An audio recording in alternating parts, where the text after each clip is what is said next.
This is a study by a group from Ibaraki, Japan, investigating differences in 24-hour energy utilization following exercise performed at different time points during the day, as well as compared to a 24-hour measurement in the same subjects when they did no exercise. There's wide variability in the time of day that people exercise, with surveys in the US and Japan showing that people predominantly exercise in the evening, presumably after the workday, though some exercise in the morning. In the introduction, the authors point out that obesity has become a major clinical burden worldwide. Increased physical activity combined with reduced caloric intake has been recommended as a way to prevent weight gain, but more information is needed about whether the timing of exercise matters. The authors cite several studies that have shown no difference when looking at 24-hour fat oxidation after exercise compared to a sedentary day with no exercise, but they note that in these studies the activity was done after meals or in the post-prandial state. On the other hand, this research group has demonstrated in a previous study that 24-hour fat oxidation is increased when exercise is performed in the post-absorptive state, i.e. after fasting. But because that study didn't include a control sedentary day, the primary purpose of the current investigation is to look at exercise performed before breakfast after an overnight fast compared to a day with no activity, as well as to exercise done in postprandial states after both lunch and dinner. The subjects were 10 healthy young men who were recreationally active but considered untrained. Their mean age was 23.8 years. They were 173 centimeters tall, or approximately 5 feet 8 inches. They weighed 67 kilograms, or about 148 pounds, with 16% body fat.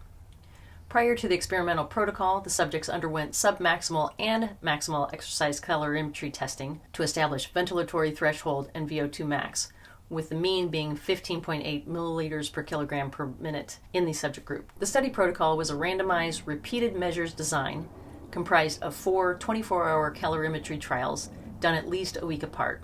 For each trial, the subjects entered a metabolic chamber at 10 p.m. the night before testing. They slept for 7 hours, then either had a day with no activity or exercise sessions at 6:30 a.m., 2:30 p.m., or 8:30 p.m. The subjects were given meals at 8 a.m., noon, and 6 p.m. with caloric increases on exercise days to achieve energy balance in all 4 trials. They exited the metabolic chamber 24 hours after exercise, so 6:30 a.m. the following day after the morning exercise trial or the day without exercise, and 2:30 or 8:30 p.m. the following day after the afternoon or evening trials. Substrate utilization was determined from oxygen and CO2 samples that were taken from the metabolic chamber every 5 minutes, as well as urinary nitrogen excretion to assess protein oxidation.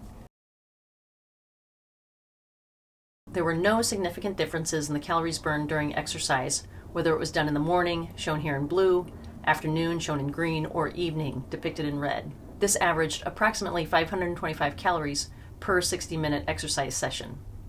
The 24-hour caloric expenditure was also comparable at approximately 2,400 calories, regardless of exercise timing.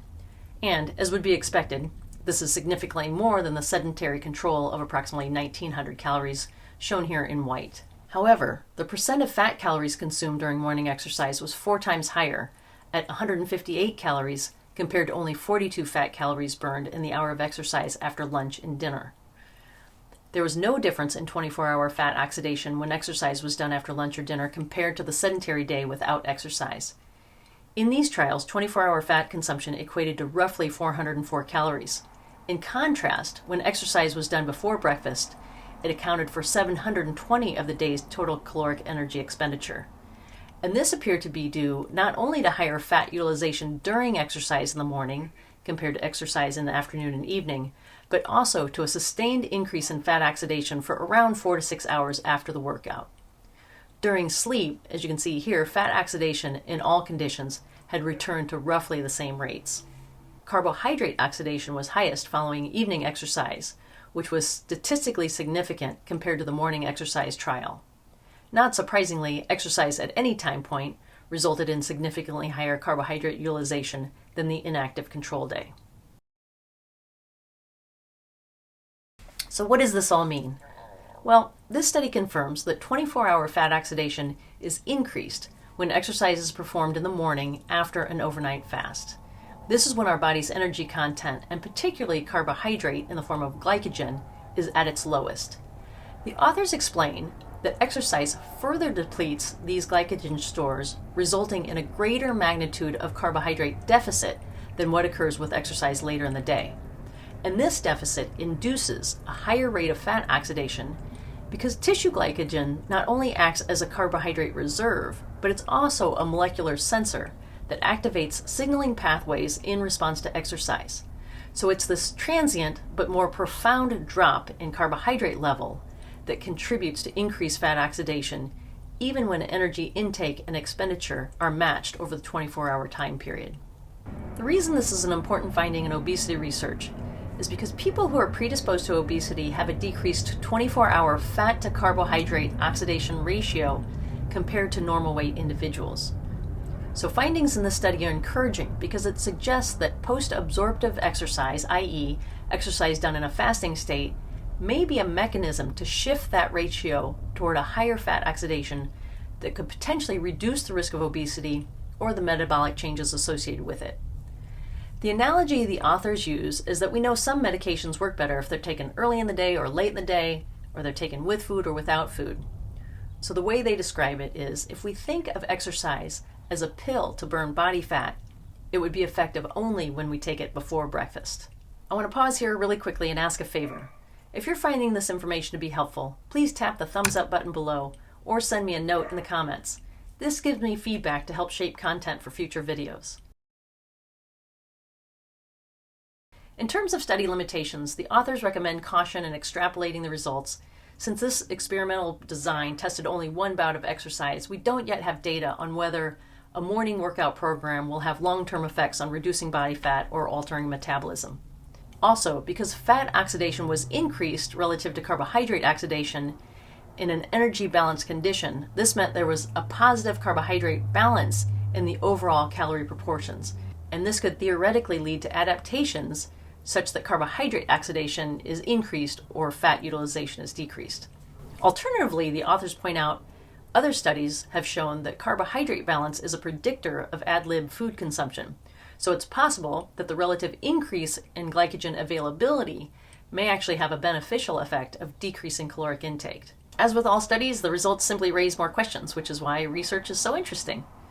Another limitation of the study is, of course, that it was conducted only in men.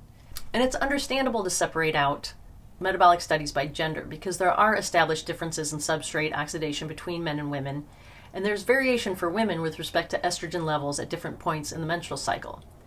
To their credit, these researchers did subsequently repeat the study with 9 healthy female subjects and had similar findings that 24-hour fat oxidation was increased after morning exercise compared to a controlled day with no exercise.